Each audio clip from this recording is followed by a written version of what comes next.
Lalaking dating serial cheater, tuluyan na bang nagbago? At babaeng niloko ng ilang beses, nagloko na rin. Paano na ang kanilang pagsasama? Sa pagpapatuloy ng kwento ni Raymark Mena ngayong Biyernes, alas 12 ng hating gabi, dito lang sa The 700 Club Asia.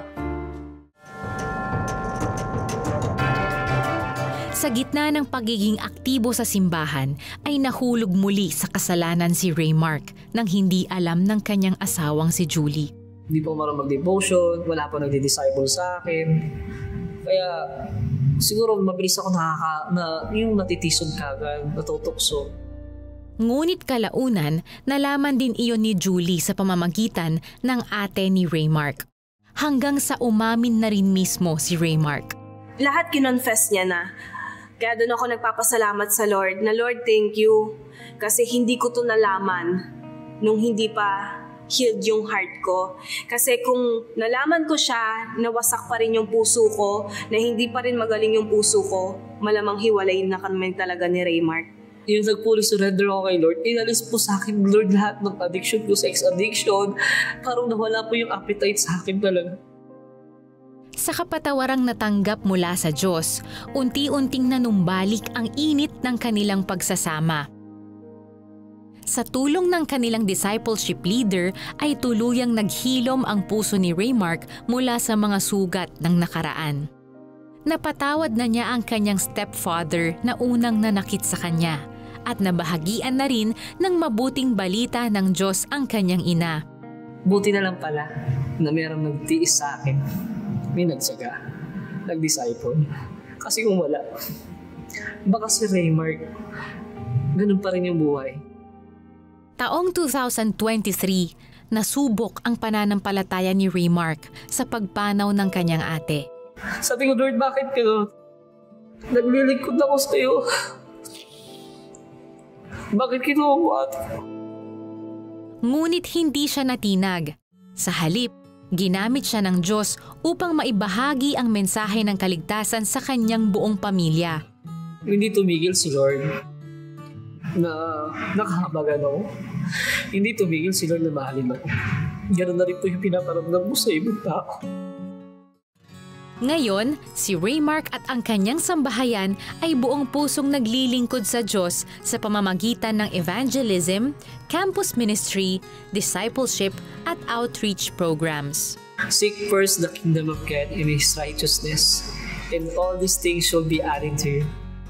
You know, the Lord really is amazing. It's really all by His grace. Na even Julie said, diba, okay na ako, buti doon ko nalaman na instead of being heartbroken or getting bitter about it, she even praised God. Lord, thank you. Ngayon ko nalaman, healed na ako. We can all move forward from this. And they were all ready to face the new life ahead of them, all by the grace of God. That's so true, Sonja. Only someone who is secure in the love of God can say that. Otherwise, you know, you'll be freaking out, di ba? You don't know kung anong gagawin mo next. You know, forgiving someone who has scarred you for life isn't easy. Just like what Raymark went through. But when he realized that his bitterness was the root cause of his wrong decisions, he finally understood that forgiving his father was the missing key to break free from a life trapped in sin. Kapag nananatiling hindi natutugunan ang sugat ng unforgiveness, paikot-ikot lang ang buhay sa kasalanan. Pilit nating tinatabunan ang sama ng loob at hapdi ng nakaraan sa iba't ibang paraan. Pero ang totoo, habang hindi natin ito hinaharap, araw-araw tayong guguluhin at uusigin ng mga alaala nito. But here's what the Bible tells us about forgiving. Ephesians 4:32. Be kind and compassionate to one another, forgiving each other, just as in Christ, God forgave you. At kapag tayo ay nagpapatawad, ito ang pangako ng Diyos.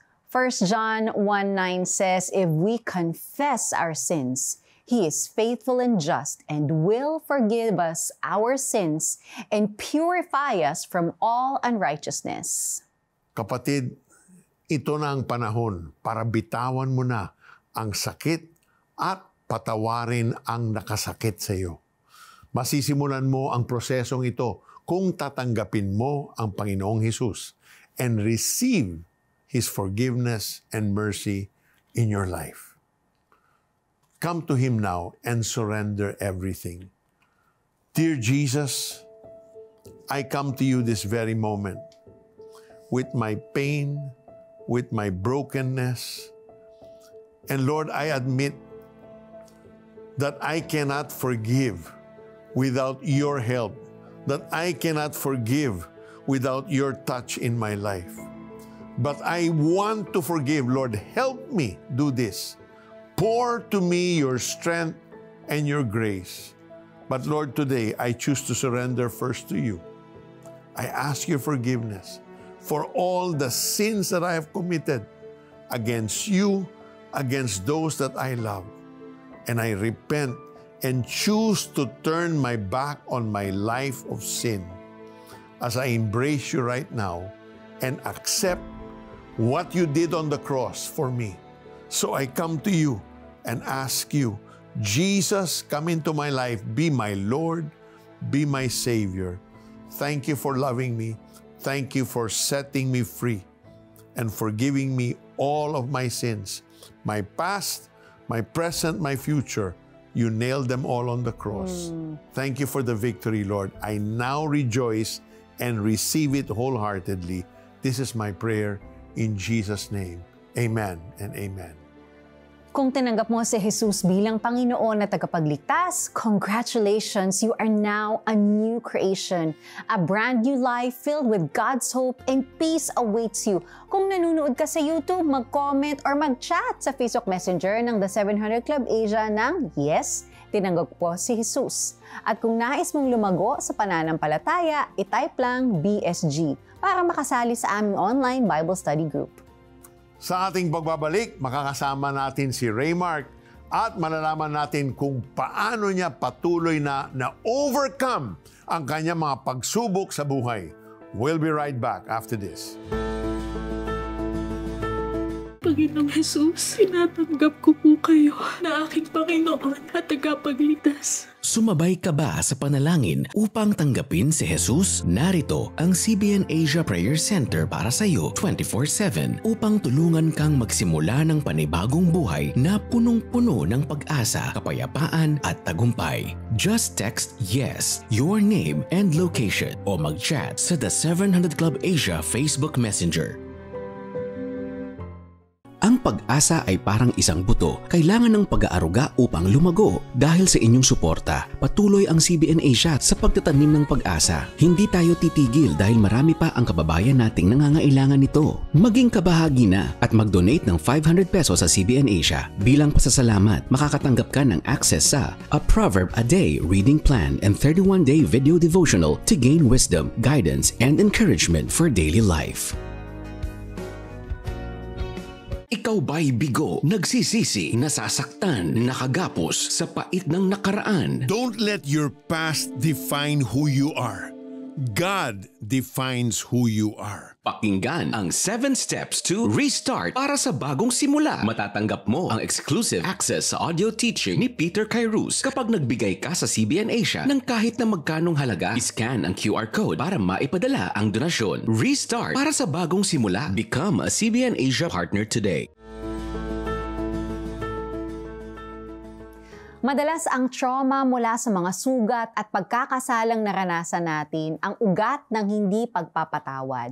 At kadalasan, kailangan natin ng mga taong handang makinig para matulungan tayong maproseso ang ating nararamdaman at nararanasan. Ang CBN Asia Prayer Center ay laging bukas at handa kayong pakinggan, ipanalangin, bigyang suporta at counseling 24/7. Nagagawa namin ito dahil sa inyong walang sawang pagbibigay at pagtitiwala sa CBN Asia. Tumawag lamang sa mga numerong nasa inyong screen or iscan ang QR code para makapagbigay ng donasyon.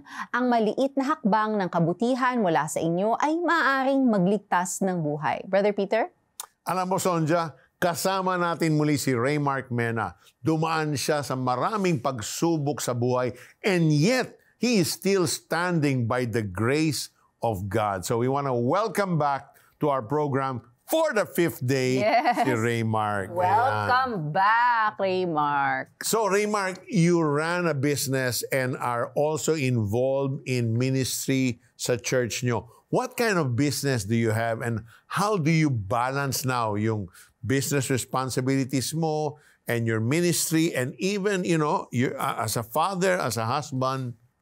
For me, hindi ko po kayang gawin talaga yon. Pero it's all about grace of God sa akin po, sa buhay po. Na nagagawa ko po halos yung lahat po na yon, ng bagay na yon. Pero may nagpapasalamat po kami dahil binigyan po kami ng small business po ng Panginoon na yun nga po yung business po namin ngayon na food business po namin, online business. At wala rin po kami pwesto, sa bahay lang po kami. At ako rin po yung nagdi-deliver. Kaya kapag may nag-message po sa amin, ako rin po yung mismo nagdi-deliver. Minsan, ang nagluluto po yung misis ko po, yung nagluluto, tapos ako na po yung nagdi-deliver. Siguradong masarap yun. Ano tinitigman mo bago mo? Opo. Yung extra. Siyempre. Bago po ibibenta. Sabi naman, tinikman mo bago ibenta. Mali naman yun. Yes. Bago po namin ilabas yung product, kailangan po merong quality. May quality control. Sa R&D and quality control. Diba? At yun po yung ginagamit po namin to sustain yung pangangailangan po ng pamilya po namin. At yun po yung blessing din po yung binigay na business po namin. Kasi po, some na nakita po dun sa business po na yun, sa small business po na yun, ay ginagamit din po namin to support ministry. Ay pinagkatiwala po sa amin ng Panginoon. There's outreach po na pinagkatiwala po sa amin ng Panginoon. At sa mga, we are able to support din yung mga disciple po namin. Kunyari, wala kang pamasahe. Okay, ito yung pamasahe. Galing, no? At yun po yung business po na yun, malaking biyaya po sa amin. Kasi po, lahat po ng pangangailangan po namin ay nasusuportahan po. Praise God! At ito po, to God be all the glory po. No? Yung some 10% na dapat para kay Lord talaga, tinatabi po talaga namin yun. Araw-araw. Para hindi po kami, alam niyo po yun, magkaroon po ng negligence. Yes. 10%. Tama. At nagkaroon din po kami ng conviction sa pamamagitan po ng aking asawa. Siyempre, kapag meron pong inilagay po sa heart niya, ako po sumusunod din po ako. Kasi we are one body. Right, correct. Right. Tama. When We the Lord respect each other speaks po. through her. Yes po. Yan. Yun po, yung nag-speak po sa kanya si Lord, may conviction, sabi niya, yung another 10%. Iligay mo sa ministry. At yun po yung nagsusupport po sa ministry po. No, but what's interesting, Brother Peter, is because they only run the business a few days a week. And most of the week... supports all of the things he mentioned. Exactly. Plus including the ministry. That's so amazing. And grabe nga, no? But Ray, and talking about naman your marriage, diba? You said you're one body. Raymark, nakita namin this week. Ano yung mga pinagdaanan ninyo ni Julie? Kamusta na kayong dalawa ngayon? And how do you set guardrails in your marriage? And priorities, set yung priorities mo bilang asawa. Paano nyo na ma-manage yan? Para ma-protect yung marriage nyo. Sa akin po, nung nagpakasal po talaga kami, malaking biyaya po sa amin yun. Kasi doon po nagkaroon ng yung secured po yung relationship po namin. I think yun po yung kapangyarihan talaga ng Lord, yung design talaga ng Lord na pumasok ka sa talagang pagpapakasal. Kasi meron talaga pong blessing talaga pagdating po sa ganun. At dumating din po sa point na kahit po siyempre kasal, meron pa rin struggle. Pero hindi po pumayag si Lord na kahit na merong struggle, na kahit merong temptation, no, doon pa rin yung secured ka because na alam mo yun, nasa presence ka ng Lord. Every day, every walk of your life, na laging merong assurance na kapag nasa Panginoon ka, talagang safe na safe po. Amen. At yun po, malaking biyaya po sa amin yun, no, na nung nagpakasal po kami ni Julian, dami rin pong binuksan si Lord na opportunity. Nagkaroon po kami ng spiritual breakthrough.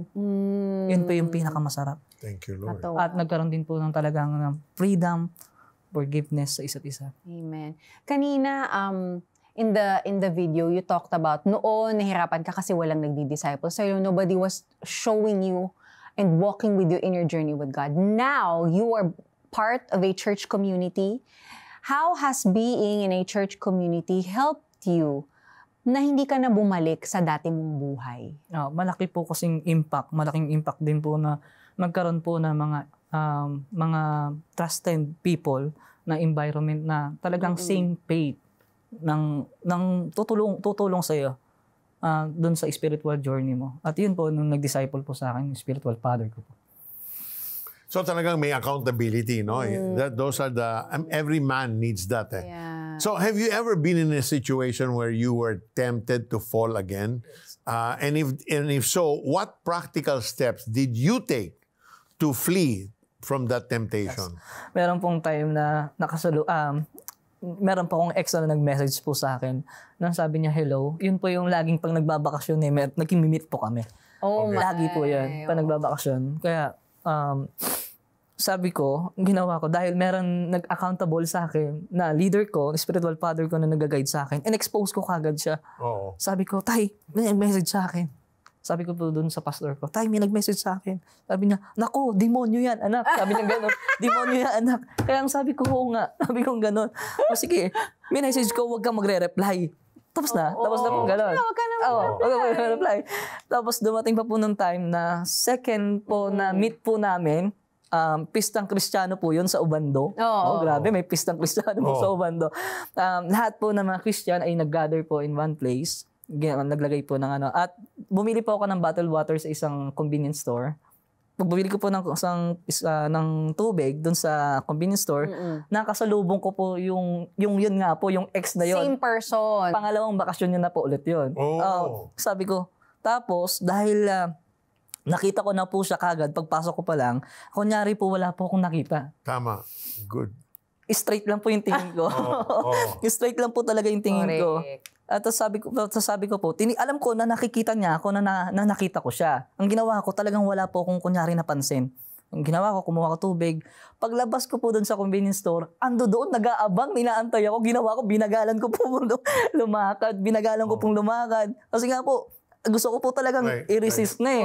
Kasi pag lumapit po ako doon, malamang, naku, babagsak na naman po ako. Kaya ginawa ko. Don't even begin. Yes.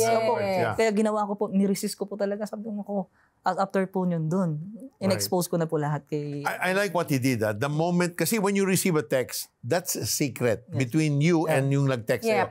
In-expose niya doon sa, di ba? May accountability ka agad. Once you expose it, that's it. You break the power of the secret. At meron pa pong nangyari yun. Nung na-meet ko po siya yun, na inaantay niya po ako, tapos ginawa ko po, niresist ko po, kinabukasan, umorder po sa amin ng pagkain. Akala niya po siguro ako yung magdi-deliver. Dahil alam ko na yung gagawin niya, it's a trap. Ginawa ko, pinadeliver ko doon sa disciple ko. Tama, sabi ko, ikaw mag-deliver. Kumita ka na, nakaiwas ka pa sa kasalanan. Tama. Diba? Ikaw ba, naging open ka kay Julie about these instances na na-tempt ka? Ano yung reaction niya? Pero bago mo sagutin yan, makakasama po natin ang kabiyak ni Raymark na si Julie when the 700 Club Asia returns. Blessing more people through CBN Asia is fast and easy using your GCash app. Just tap the QR button to scan CBN Asia's GCash QR code. Enter the amount you want to give. Tap Next, then Pay. Send a screenshot of your receipt to CBN Asia via Facebook Messenger or email partnership@cbnasia.org so we can acknowledge your donation. To make future donations faster, save CBN Asia as a favorite biller in your GCash app. Tap the bills icon, choose Add Biller, select CBN Asia, and enter your details. Then tap Save. Be God's hand of blessing. Give today. Ang salita ng Diyos ay isang tanglaw. Liwanag sa dilim, gabay sa naliligaw. The best kung babasahin at ibabahagi mo araw-araw. Dahil ang ilaw ng mundo ay ang salita na namumuhay sa iyo. Panahon na upang maging tanglaw.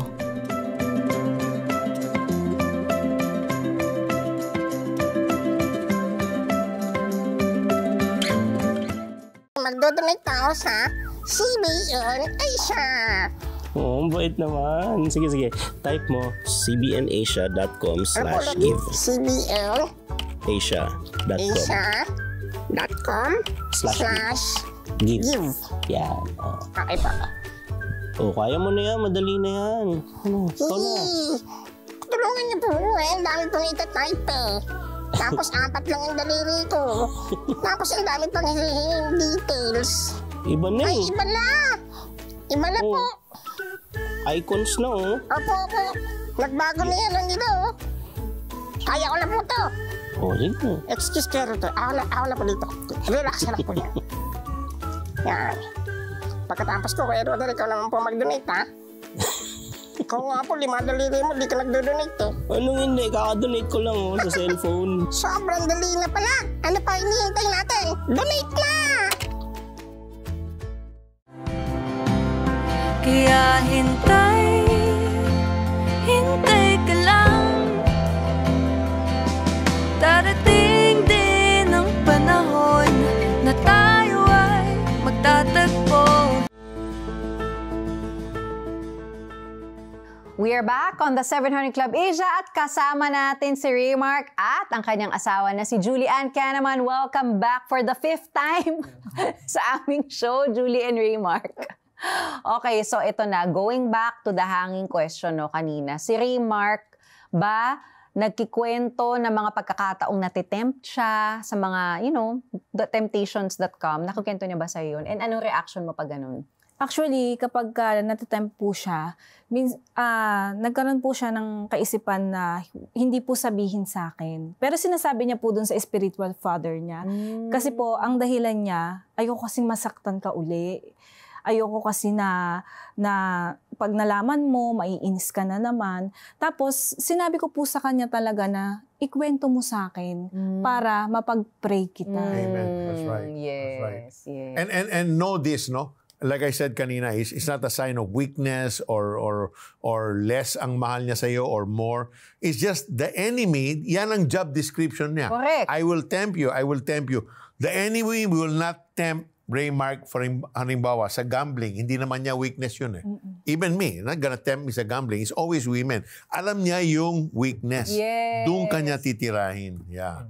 So we need to be careful. That's why we need to be on our guard. Yeah. And very powerful the accountability between husband and wife. Kasi nga you're one right? Pero si Julie din ba, nagsasabi ng pag may natitempt ka about something, nakikwento mo din ba kay Raymark? Halimbawa sa shopping, hindi ba? Normal yun. Or kung ano man yung mga feeling mo, things that the enemy is doing to take you away from your focus from God, nakikwento mo din ba kay Raymark? Yes, nakikwento ko po sa kanya. For example, meron akong maling kaisipan sa tao na to. Hindi yung third party, hindi na po doon. Dahil wala na talaga ako sa ganun kaisipan. Yung mga pag-judge lang sa tao na to, na every time na kapag mahihingi ng tulong, parang na-judge ko siya, na parang gagamitin lang sa masama. Tapos sinasabi ko sa kanya, na gusto ko ring i-expose sa kanya nga din. Kasi baka mali lang ako ng isip. Yung mga ganong issue ba? Correct. That's true. But actually, the women are good in discerning that kind of intention, di ba? So, after all these struggles you went through in your marriage, how did it mold your relationship naman? And anybody can answer. Na-mold po yung relationship namin nung talagang nagkaroon po talaga kami ng totoong relasyon sa Panginoon na everyday bago magsimula talaga sa pagbi-business, paggising sa umaga, pray, devotion, yan. Tapos po, after po nun, mag-aasikaso na. Then, lagi kami nagtutulungan sa ministry, sa bahay. Yan, doon po na-mold yung relasyon po talaga namin. At sobrang nagpapasalamat po ako sa Lord dahil kung wala kaming intimate relationship sa Kanya, talagang baka eto na naman kami, wasak na naman, may temptation na naman. Just because of the Word of God na napapaalalahanan kami ng Lord every day sa mga nababasa naming salita sa Kanya. Right. We're able to say no to temptations. We all know, of course, we're all married here. There's no perfect marriage. But looking back, how you're responding na sa mga pagsubok nyo sa buhay, paano nyo makukumpara sa kung paano kayo nag-responde sa mga problema nyo bago nyo nakilala si Kristo? Nung bago kami nakilala si Lord, tapos may mga pagsubok, nandun yung nag-aaway kami, palagi. Magulo. Wasak talaga. Tapos, sa loob ng bahay, walang kapayapaan. Yes. Tsaka yung responde na parang responde ba talaga yun? Bakit parang ang gulo? Kahit na humingi ka ng tulong, parang wala. Pero nung time na may pagsubok na, kasi nga centered na si Lord, talagang, pagtatawanan mo na lang eh. Di ba? Hindi pala big deal yung mga pinag-aawayan dati. Yung before namin ma-meet talaga si Lord, yung remedy na hinahanap namin lagi sa mundo. Pero hindi siya natatapos. Hindi yung laging pag hinanap mo sa mundo, meron na naman panibago at lalong bibigat pa ng bibigat yung nangyayari. At the end, ang pangit ng result. Nang nangyari, nagkakasakitan, nag-aaway, nagkakalayo.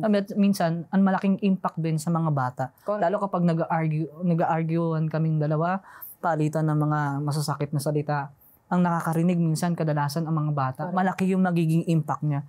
At kaya po, daranasan ko po yung mga ganung bagay, alam ko na po yung gagawin. Kaya pinipigil ko na. Sabi ko, ganito yung naranasan ko dati ng bata ako. Kaya ayoko na talagang mangyari to. Kaya nung nakilala namin si Lord, nagkaroon po ng kapayapaan. Nag-umapaw yung pag-ibig ng bawat isa. Yes. At doon po namin na-realize na kapag may pagsubok po kami ngayon, laging pinapaalala po ni Lord, kung dati nga inayos ko kayo kung dati nga pinrovide ko ang lahat. Kung dati nga pinagaling ko kayo, what more pa kaya na nasa akin kayo? Amen. Doon pa ba kayo magda-doubt sa akin? Amen. Parang yun po yung laging pinapaalala po sa amin ng Lord na kung kaya niyang gawin dati or nagawa niya dati, mas kaya niyang gawin ngayon. Amen. Grabe. Wow. Thank you, guys. Thank you so for much allowing us to see a tiny bit of your journey and how the Lord has really transformed your lives. Maraming salamat. Ang kanilang kwento ay nagpapaalala sa atin na ang kasal ay isang sagradong pagsasama na itinatag ng Diyos na siya rin ang magtataguyod.